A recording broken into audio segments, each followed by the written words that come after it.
So brilliant. I tell you what, we've got a few people in. Let's get going. Let's get started. Welcome everybody.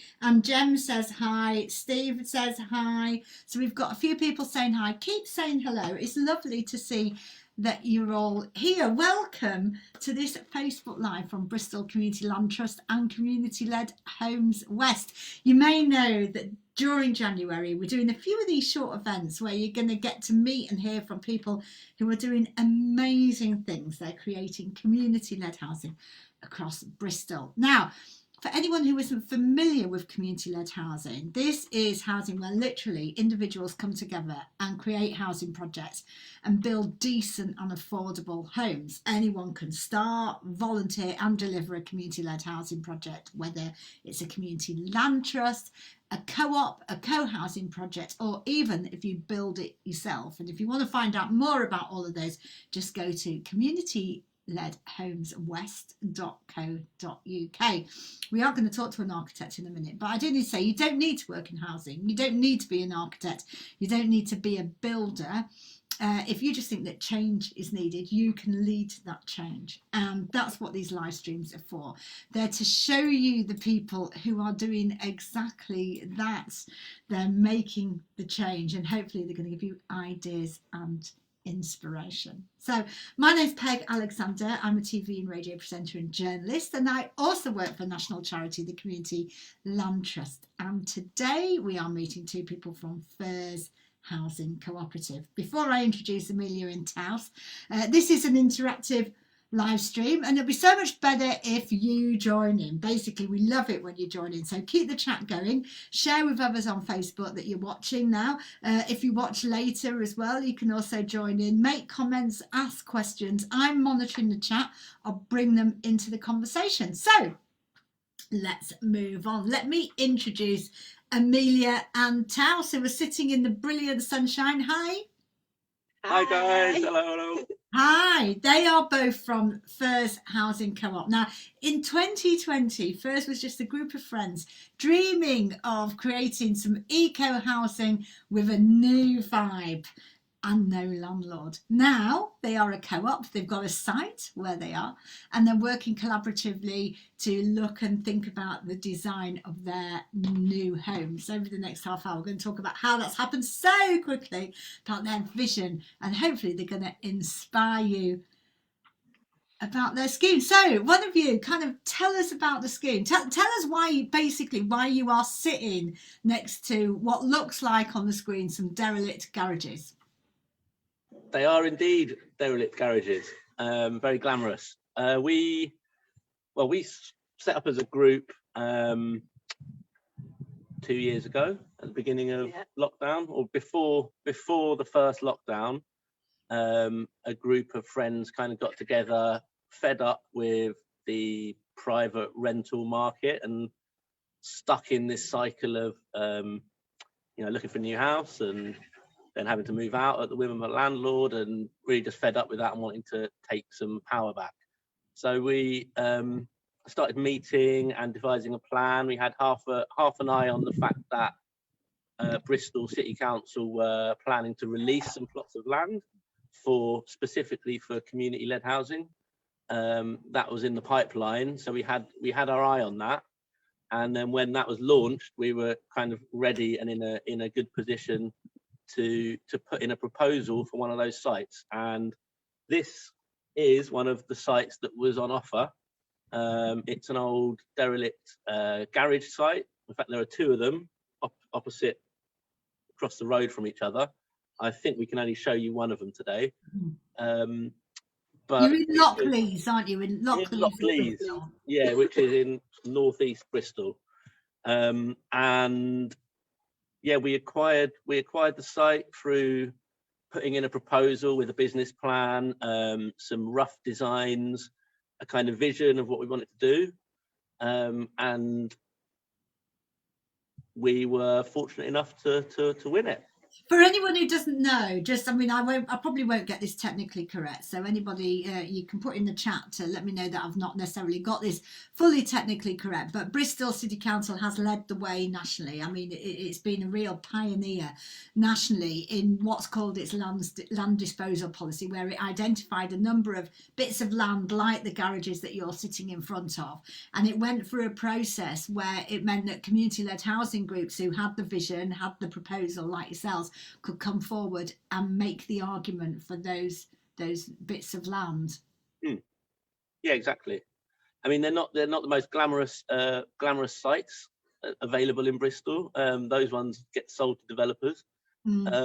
So we get the scraps, but we're going to make the most of them and try and transform what is currently an eyesore, and it genuinely is a pain for the neighbours around here, and turn it into homes. Although you are bang slap next to, which is really cool, the community orchard, aren't you? Yeah, so the other site, so we're currently on the east site.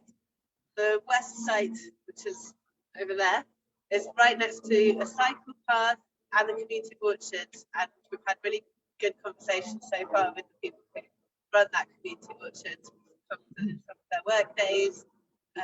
We intend to continue being part of that and seeing what we can do within our design to support that community facility.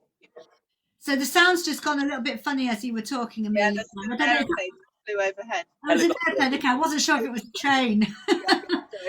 that had gone. Jem, I'm just looking at some questions already, going back to when you bid for this site. So Jem has said, did you have to put a bid in? And I presume there, I mean, because I know I've read some stuff on your website, you're saying that you had to be really clear about your vision and what it is you wanted to achieve, didn't you? Yeah, so we had to put together quite a substantial document explaining what we were doing, our financial model, showing that we have a legal structure, which is a cooperative legal structure, showing how it's going to be affordable housing, and the kind of ecological quality of the build that we're intending to do. And I guess they wanted to see that we're actually going to implement something and that it will have social value for the city. Yeah, the social value was a big part of it. So they wanted us to kind of quantify the social value that we would bring to the community by if we were successful, as a way of kind of subsidising the value of the land. Yeah. So we got the land cheap because we were doing something positive with it. And I do know that through your planting, though, you've really thought through how the money stacks up on all of this. You've got some money from the Community Housing Fund initially to do some of that early stage work, but just before we went live, we were talking about the plans around how it will all be mortgaged and financed long term, 40 years. So you've done a lot of work to know that this can stack up.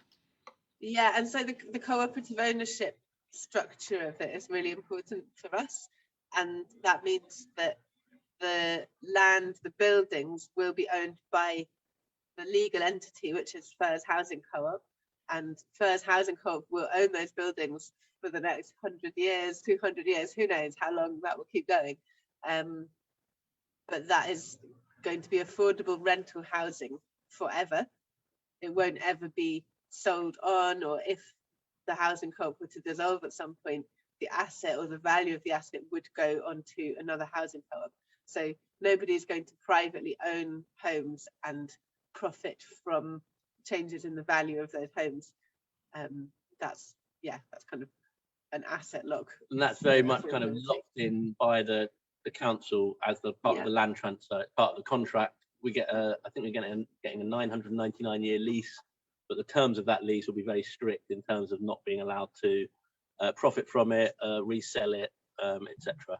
Of course, people will move in and out of the absolutely, but the ownership will still remain as Furze Housing Co-op would own it. Yeah. In fact, Laura says here, is your group looking for more members? Currently, we're not. We will definitely be having more members joining at some point. We will advertise, so watch this space for the moment when we're looking for new members. We will be mostly recruiting from the local area, but we don't know where you are. Maybe you are in the local area. Well, Nina, in fact, she's from Furze Housing Co-op, a newly formed co-op in Bristol, which is Hello. Laura's also asked a really interesting question. Laura says, was there any help or from somewhere that you got to put the proposals together? Yeah, so we've had help from a couple of different places. There's a hub in Bristol, which is Community-Led Homes West. Community-Led Homes West, which is a kind of a go-to place for support for community-led housing projects. So that's been really useful, and they've helped us have relationships with the right people in the council.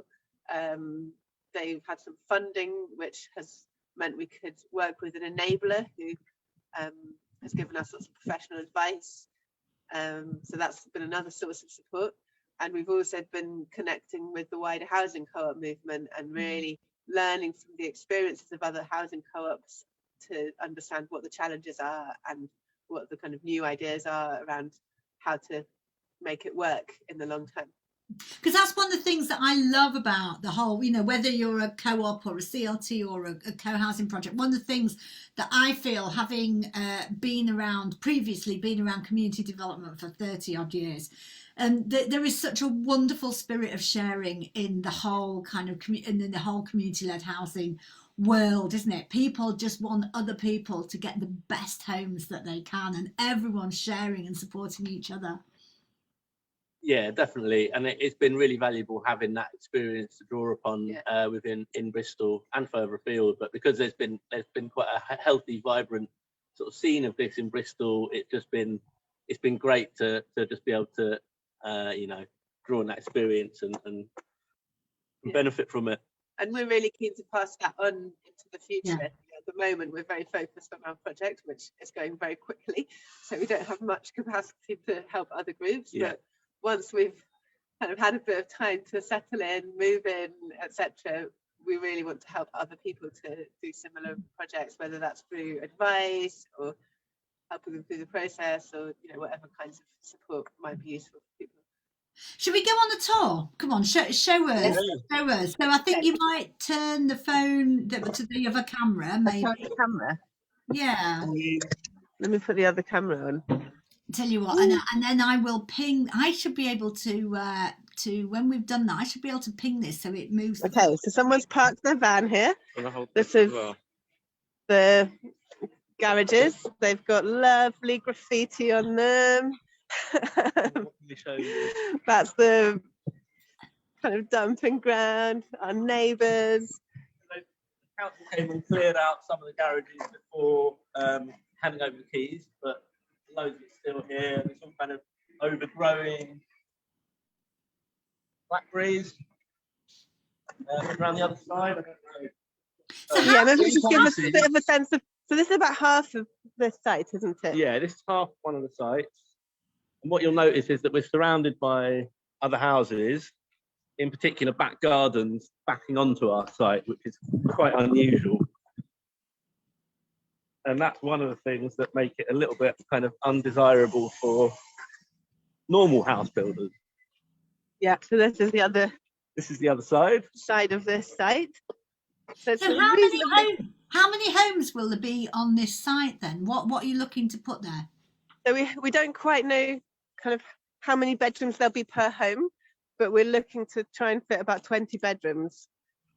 So probably 4 houses. 2 on each site, but not confirmed. So yeah, potentially 2 houses here for about 10 people. So we're looking at kind of larger shared houses as a way of making it more affordable and housing more people in the space available. Yeah, which is all really good environmentally, because you're kind of sharing all of the resources that go into building a kitchen, cooking meals, heating a building, etc. More back gardens. I mean, you want there to be an element of communal space, don't you, as well? Talk to us about that, your plans on that. Definitely. I mean, we're right in the middle of trying to define that element of our design, to be honest, is trying how much communality and how much privacy do we each desire, and what's the optimum balance. We don't want a conventional setup where we're just a bunch of individual houses. We're trying to do something where we can share some resources, but where to draw that line is the big question. So we definitely want like a big mixed use kind of dining stroke event space that we can flexibly use for different meetings, gatherings, and regular meals. So eating together, at least having the opportunity or the option to eat together regularly, is quite high up on our list. We're also looking at, shared laundry facilities, basic things like that mean that you don't need a washing machine in every house. Some workshop space, bike store, bike workshop, facilities that we can all benefit from, that mean that we can also share resources, and we don't need our own individual everything. You want it to be fairly multi-generational, don't you? You want some families with kids, some not with kids. Yeah, absolutely. We're currently got one kid in the group, and we anticipate in the future we may have more. But generally we're not just designing it for us as the current group of individuals planning to live there, but we have to think of the future uses, as in us in the future, but also people that replace us if we leave for whatever reason, because it is a long-term project. And we're also designing in to make sure that there's ground floor bedrooms, that it's all wheelchair accessible, whether that's for ourselves in the future or whether that's for other people who might move in. It's a concept of kind of future-proofing it. There's future-proofing in ecological terms, kind of, future-proofing. Yeah, let's talk about that. I don't know if you can move the camera back round so that we look again at the garages. But talk to us about that, Taos, about your vision for the design and the ecological aspects of what you want to put there. Get back in the sunshine. So we're planning on designing it to a high environmental specification. So designing to passive house standards. So highly super insulated, triple glazed, ventilation system with heat recovery. Knock down the garages? Pardon? Knock down the garages? Definitely knock down the garages. There's some asbestos in the roofs we need to worry about, and there's all these concrete panels. We're actually wondering about ways of reusing these concrete panels, maybe like raised beds or something.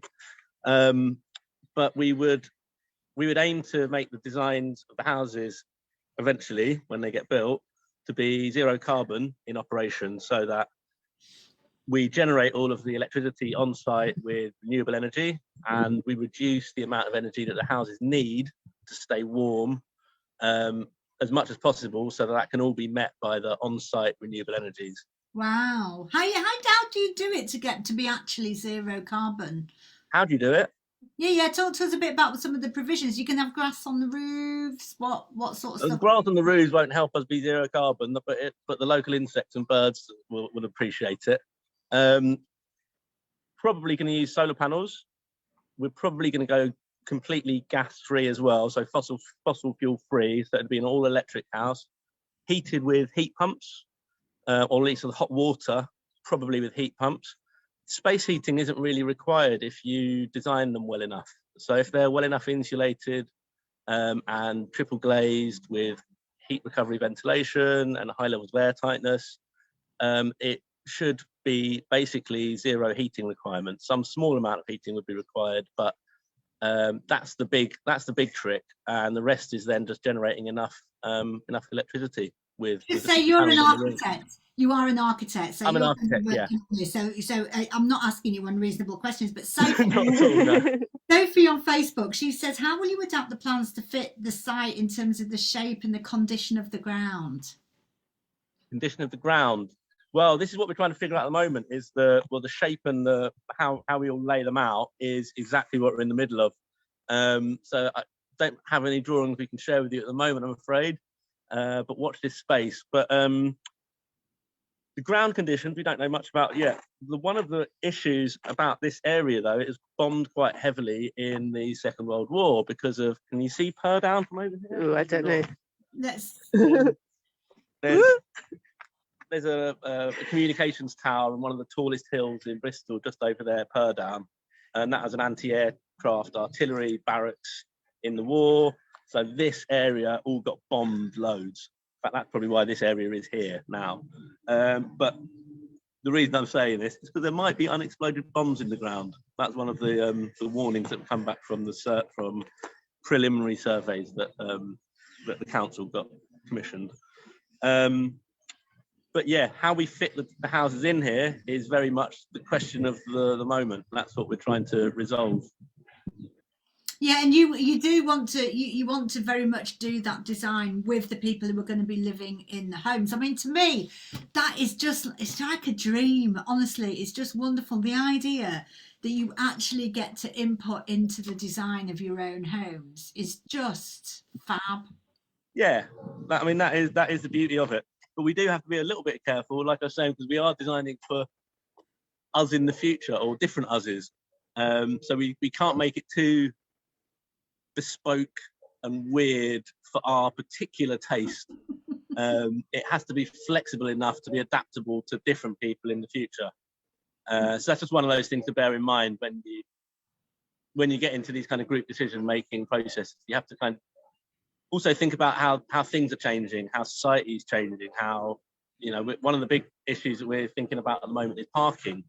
But parking's going to be very different in 100 years or 50 years or 20 years even. Yeah, absolutely. Amelia, do you want to turn the camera back round and so both of you back on so we can see you? Because we've we can see your shadows. That looks very press the button. Yeah. But you know, you're absolutely right, because you are talking, when we were talking earlier, you were saying, you know, your mortgage options might be over 30, 40 years. And actually, you're absolutely right. I mean, by 40 years, are we going to be moving around with jetpacks on our back if we're moving around? You know, what's going to be going on there? Yeah, so we're trying to design the homes with as much kind of bike facilities as possible. You know, some like really good provisions for bikes, like workshop, electric cargo bike provision, and trailers, places storing trailers and such. So that will help us reduce our dependence on cars. We're also talking about having a car club for the community, and the fact that we're all part of a community will make it easier to manage that process. So if we have a few cars that are shared and that can be booked out by different people when they need them, that reduces the need for private car ownership. Yeah, absolutely. So how many people are going to be living here then, do you think, once it's all? So we think there'll be about 20 people living here. Yeah. We don't quite know what the mix will be in terms of adults and children, and we're currently 10. We're currently 9 11. Adults and 1 child. Yeah. So can people apply to join you? I mean, you said currently no, but do get in touch with us if you're interested. And I guess we're taking expressions of interest. We won't have the capacity to do anything with that for a while, but we'll keep you on a list and we'll let you know when we open to new members. Yeah, so it'll be on our Facebook page and on our website, but at the moment we're just too snowed under to think about it. Yeah, absolutely. But do you know what? I mean, the speed at which you have moved forward is really quite astonishing. You know. Yeah, it surprised us, I'd say, as well. Yeah, and you know, that's been hugely enabled by having this land. Yeah, I mean, it's a massive part of it is getting the land, and we've been repeatedly told how lucky we are to have gotten this far this quickly. Largely because, you know, a lot of groups have been around for years and years, and they're still looking for a bit of land, and that is the problem of trying to do these projects, particularly in the UK where land is so tight. And that's why it's great to have the land disposal policy. I mean, that is why what Bristol City Council has made such a difference. It's infinitely valuable to us, and I suppose the timing of it, we've just been lucky with the timing of it, how it's run on from one thing to the next, and then the community housing fund was available, and it's just all followed on really smoothly. Yeah, and just to say, Steve Dale from the Land Trust has just reminded people on the chat. Well, he reminded Great. it earlier. Remember that there is a lot of help and advice and support in Bristol for anyone, whether it's a co-op or different models. Because Chris has asked about whether you looked at different forms of entity as well. But you know, It's whatever. also worth mentioning that that land disposal process is in its second round, or it's about to be in its second round. So they're pulling together another offer. So they're identifying a bunch more sites, and they will soon be advertising and offering those to groups similar to us. Wow. So if you've got a vision, get in touch with Community Led Homes West, get the help, and definitely put the vision. Get on the mailing list, and you'll find out as soon as it happens. Yeah. I was going to talk to you about music because I know that you want to make music, don't you? About what? Sorry. You want to make music. You want it to be musical. Musical. Yeah, we've got lots of ideas for other spaces that we might want in our community. So music spaces would be one of them. Some kind of shared office space, library, kind of functional rooms that we could work from home in. Yeah, there's quite a long list. It's about how to integrate that and how to prioritize things over the other. The chances are we won't be able to have everything we want, so we're going to have to make some decisions. You'll have to make some tough decisions because it all costs money, doesn't it? Just to say, I mean, Steve's just put on Facebook, if anyone is interested in joining or forming a housing co-op, then consider joining Bristol Community Land Trust. Just so we finish, so you've got this land. You're at the stage you need to go for planning permission. What's next? Talk us through kind of your next steps and your timeline. So at the moment we're booking in surveys. Sounds really boring. But for example, yesterday they started a parking survey, got started, and a tree survey. We did. And you've got to look for your landmines or whatever it is that you might have. Yeah, I'm not sure how it. Yeah. Well, at some point there'll be a ground survey, won't there? There will be ground. There's a contamination survey, and there'll be some groundworks, kind of investigations. There's a whole bunch of things that we need to do for the planning application. We'll be doing some community consultations. We're doing some design workshop on Sunday, just within our group, to try and finalise our layouts and the house kind of mix that we're going for. And then we'll be applying for some pre-application planning advice relatively soon, so within the next couple of weeks, we're hoping. And we're hoping to submit our final planning application by March. Wow, so it's moving forward. So if that goes through, when could you potentially be living in these things? What sort of timescale potentially could you be actually living there? I mean, we could throw some figures at it, couldn't we? I mean, we could potentially be on site constructing within a year. Wow. And maybe it'll take a year to build. So we could be moving in 2 years. Optimistic. Wow. Possible. Amazing. We're coming up to past. Amelia, you've done the most fabulous job holding that phone very, very still. I have to say, you've obviously got sturdy hands. You're not a surgeon, are you, with very sturdy hands? Yeah, but you've done an amazing job of that. Thank you so much for taking us on a tour. Do you want to just turn the camera back round again, just so we can see the blue skies for those of us who were stuck at home? Because when you were sitting in the orchard area, the blue skies were just amazing. Oh, okay. Yeah, we can see some concrete. There's our blue sky. Oh, there we go. Just a peek. You can see through the gate, and directly in front of us is the other site. So we'll have probably two houses on this side and probably two on that other side there behind the houses you can see there. Wow. Yeah. Wow. Well, it's been wonderful. Thank you so much for taking us on the tour.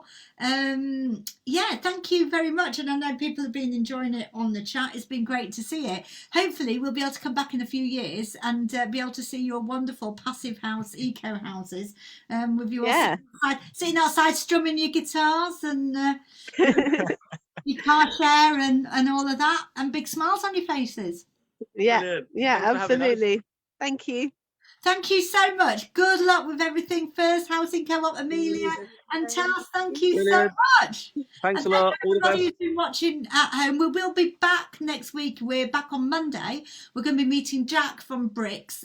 Bricks is a creative organisation in Bristol, and they do lots of creative work, but they're also looking now to look at community-led housing as well and how that links in with creative spaces. So 1 o'clock over your lunchtime again, just for half an hour on Monday. Would be great to see you all then. But meanwhile, keep safe, everybody. Thank you for joining us. Thanks, Taos and Amelia.